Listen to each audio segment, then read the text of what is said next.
Hi, my name is Sylvia Farbstein, and I live in Richmond, Virginia.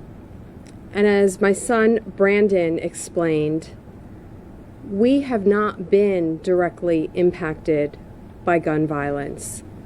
But as the mom of 22-year-old Brandon and 25-year-old Brooke, I realize that we need to stand shoulder to shoulder with each other and support each other in this quest to create safer streets and churches and supermarkets, because the bottom line is none of us are immune, no matter where we live, no matter how old we are.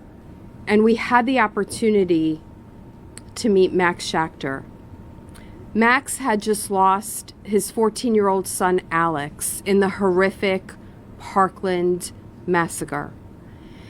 And it was just unbelievable to realize that despite the tremendous and tragic loss in his life, how driven and passionate he was to create change, to ensure that this loss never happens to any other family.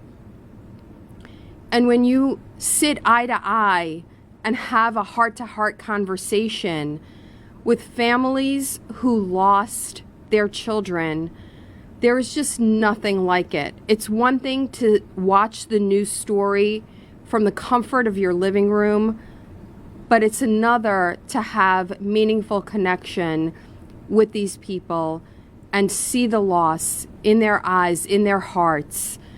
It is a horrific tragedy, and the laws that have been in place no longer work.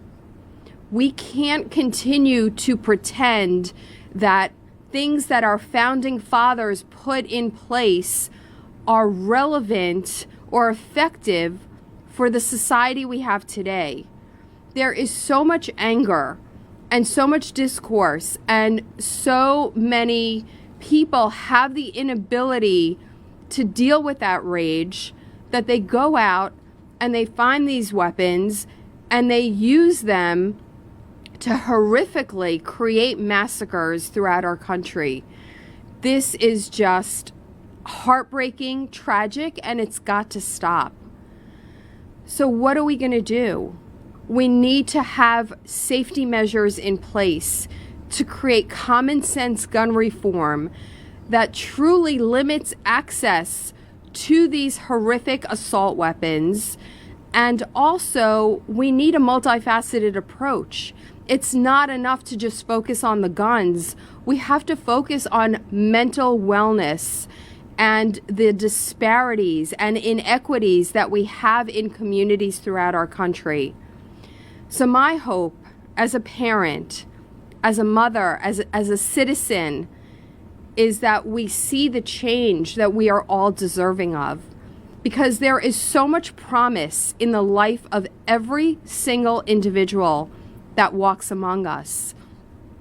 And to see that tragically cut just by an irrational decision of a human being who is so enraged that he decides to take that anger outward to destroy the lives of others.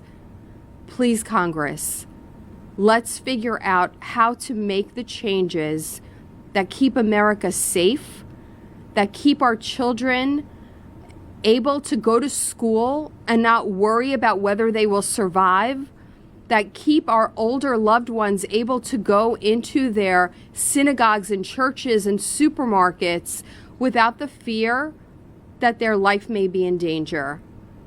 There is so much that we can do, and I really do hope that all mothers and all fathers and all parents stand shoulder to shoulder on this very important issue. Thank you so much for giving me the opportunity to speak.